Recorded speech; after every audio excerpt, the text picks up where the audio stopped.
Raja sikit.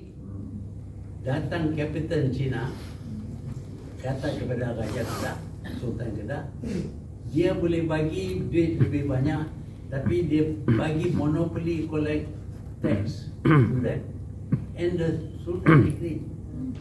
Satu tax, satu lagi jual candu. Jual candu itu very profitable. Pegawai Melayu yang jual candu ambil duit, bagi kepada Raja. Kapten Cina janji nak bagi 3 or 4 times what he was getting. Jadi bagi Raja, Cina is better than Malay. Pasal Melayu bila bagi satu-satu kerja tak pegang kepada amanah. Orang Cina dia pandai cari duit, dia boleh bagi lebih banyak kepada Raja daripada orang Melayu, pegawai Melayu. Sebab itu Raja cukup baik dengan Cina. Boleh bagi tax monopoli, candu monopoli to Chinese Kapten Cina di Kedah. So to expect the Raja to protect us, you think Sultan Johor nak tolong Melayu? Dia jual tanah berapa kat Cina? Yes, orang Melayu boleh beli 1,400 acres. Yes. Bayar 4 billion ringgit. Yep. Which Malay will do that? Yeah. Tak ada. Jadi dia lebih suka kepada orang Cina. Yeah. To expect the Raja to protect the Malays, no way. Dia tak sedar apa yang dia buat tu akan menyebabkan satu hari dia akan hilang, jadi tak jadi Raja. Dia tak sedar. Tapi waktu ini seronok lah. Semua baik. Dulu kalau nak main judi apa semua, pembesar-besar Melayu main judi dengan Cina. Pasal Cina dia seronok, kalah tak apa. Because this is their bribe. This is their upfront money. So don't expect your Raja to protect you. Please remember that when the British asked the Raja to sign surrender dia punya negeri kepada British, dia sign. Pasal apa dia sign? Pasal dia nak jadi Raja. Nak dapat gelaran Raja, tapi tak jadi Raja dah. Itulah Raja. Don't expect them. I have no respect for them. I'm sorry to say. Yes.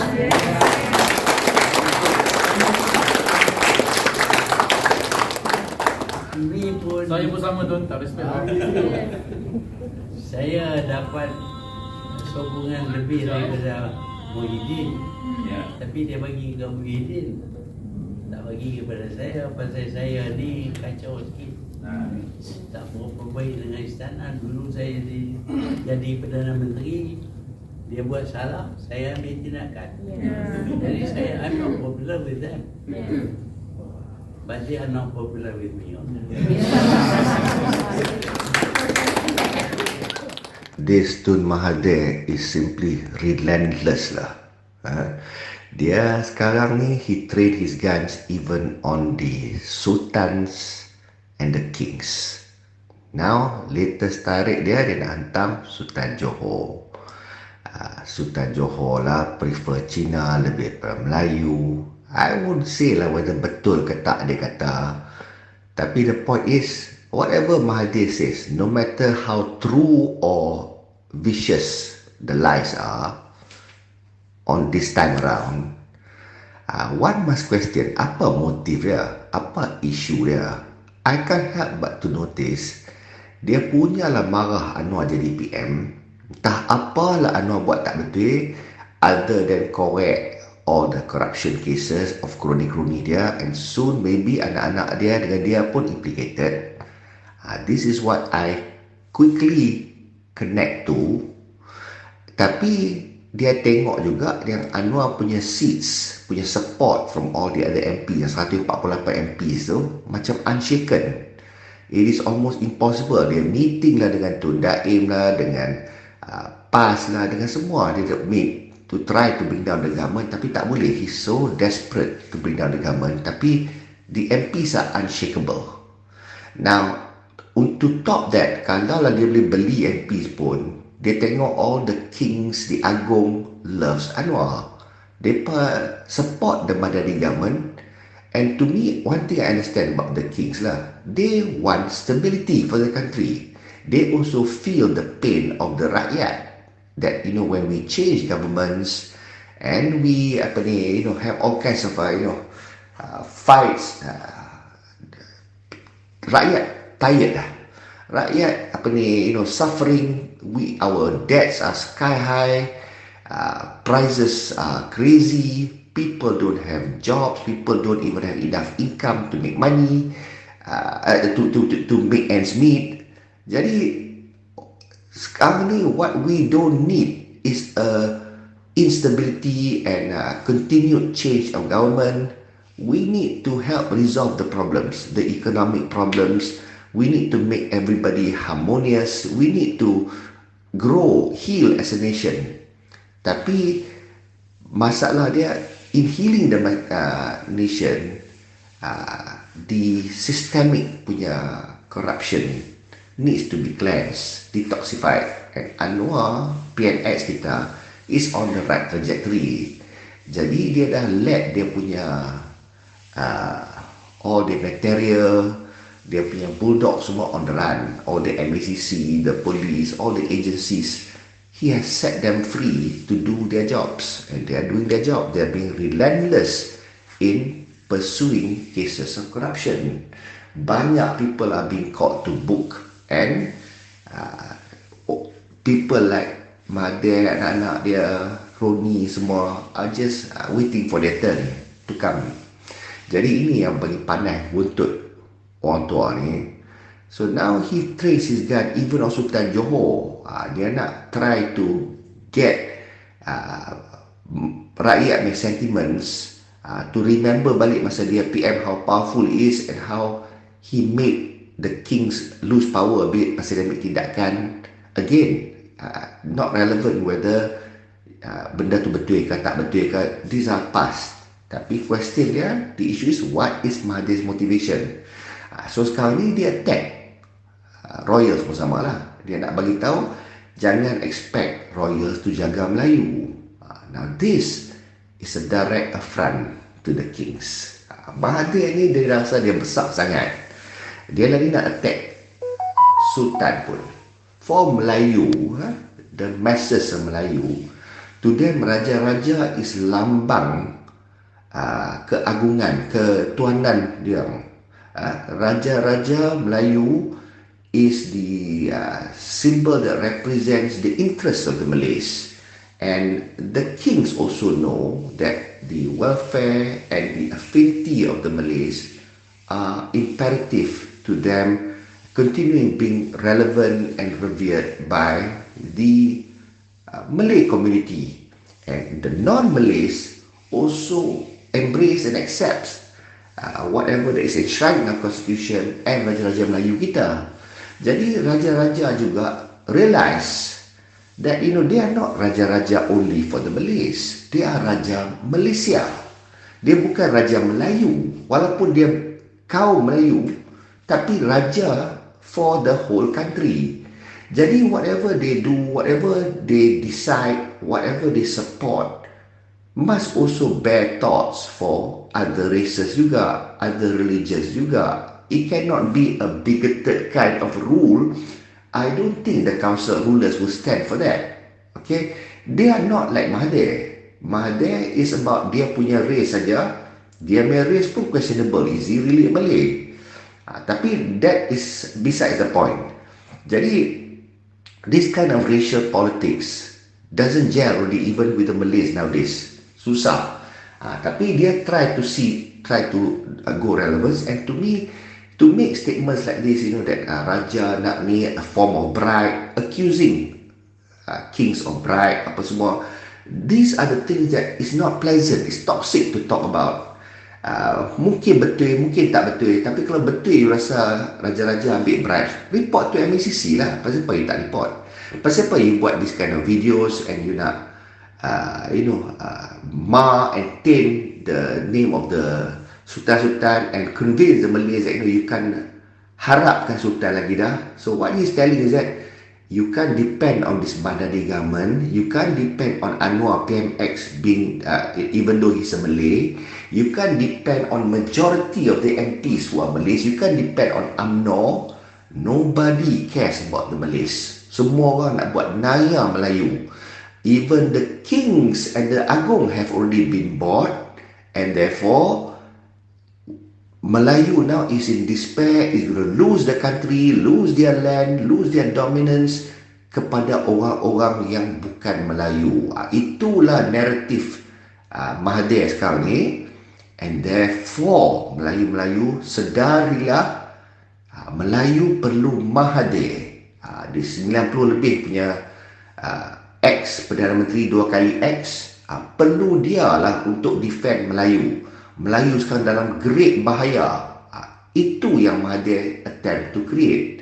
To create a situation of panic, keresahan, ketidakpuashatian, supaya Melayu rasa hampa, rasa at a loss, rasa at risk, because Perdana Menteri tak peduli pasal mereka, menteri-menteri tak peduli pasal mereka, UMNO tak peduli pasal mereka, all the Melayu parties tak boleh defend mereka, because the non-Malays are after whatever they have and trying to gain dominance over the Malays, and therefore the only thing standing between that horrific and calamity, that outcome, is Mahathir. Mahathir lah yang relevant. So to me, orang tanya dia nak jadi PM third time ke? Definitely dia memang nak jadi PM third time. Tapi sekarang ni, by doing this, he does not realize that he has declared war against the kings. He has declared war against this government. So dia seorang, dia nak gaduh dengan semua orang at that age. Let's see lah siapa prevail. I don't know who will prevail. Tapi it's terang lagi bersuluh. The path that Mahathir has decided to take, this is the path of a truly desperate man, and he chose to be this racist to serve his personal agenda, to protect his interests, and to me it is nothing more than self-serving.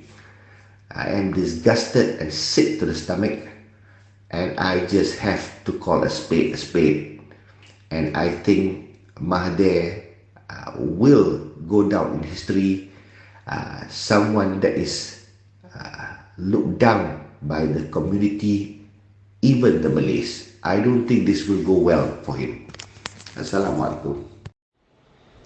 It's becoming increasingly obvious that Mahathir's purpose now, before he kicks the bucket, is to save the skin of his children. Number one, Mirzan, who he had bailed out using Petronas money to the tune, I think, 200 million or something. And Mirzan, when it happened in 98, 97, whenever it was very distraught by losing millions, hundreds of millions. And he had attempted suicide in Singapore and was saved, all hushed up and all that lah. And then Mogzani also got a lot of projects. The Petronas Twin Towers, I think he supplied all the furniture outright and the marble to the tunes of tens of million marbles imported from Italy. Also, if you remember the KLIA, when it first opened, there was a problem with the baggage handling system. So he had the contract for the baggage handling system, Mogzani. This Mukhlis, I don't know how he got his billions, but obviously somebody made the comment that Mahathir is the only person in the world who gave birth to 3 billionaires, so that's enough smoke there to warrant investigation. So this old man is trying to save his children again lah, because I think he suspects once he kicks the bucket, there'll be a witch hunt on his children. So he's trying to do whatever he can while he's still alive to protect them and to change the narrative lah. Like orang Melayu miskin, he need to tolong them. Actually, he wants to tolong his own children become even richer. He and Daim and what they call the Peremba School of Management. So when Daim was chairman of Peremba, I think they had a plan to develop 30 billionaires among the Malays and then have a trickle-down effect. So that these 30 billionaires will create multi-millionaires and millionaires and enrich the Malays. But instead of trickling down, there's that fella, what's his name, Samsudin or something, Sam Dato, also part of this Peremba School of Management. He's the one who married that South African beauty queen, is sapu all the money and disappeared, you know. And Tajuddin Ramli also was part of that Peremba School of Management lah. So he was given Celcom to manage, and then later was given MAS, and of course he doesn't know anything about aviation, so he screwed up the whole thing. I have pilot friends and friends who worked in MAS, and they told me all decision making, all Kong and Bull decisions. And even Pala also is now not totally clean as far as MAS is concerned. His brother got the contract. I think Ibrahim Food Industry is something. His brother got the contract to supply the catering to do the food for MAS. So all these things are what we call rent collecting, you know. Get the crony to supply to GLCs or to the government at an inflated price, and they collect exorbitant profit. And I think without doubt there will be some kickback involved. So when Anwar says that he don't want any of his siblings to tender for government contracts, that's quite admirable. Primarily for Anwar to save his ass also, because then he will not be open to charges of perceived corruption. Even if it was not done in an underhanded manner, he just doesn't want to be open to that charge. You know, when you're a politician, you're under a microscope. Everybody's looking at every move that you make. Unless you're Mahathir, then you are very sly and you use many layers of subterfuge to hide your wrongdoings. So, as far as I'm concerned, Mahathir is a traitor lah. Okay, kononnya under the banner of helping the Malays. He just helped the political elites, among them his children, Daim, and members of the Peremba School of Management lah, including that guy who died in the helicopter lah, Yahya something, whatever. Yeah, and then the Jamuluddin Jarjis also part of that Peremba School of Management lah, they call it. Apa lagi who are the other people involved? This side Mokhtar lah, you know, got the monopoly for Bernas, for Post Malaysia. You know, if I have a monopoly for Bernas, I mean, even my dog lah got a monopoly for Bernas, also can make billions lah. It's a no-brainer. It's pure rent collecting, you know.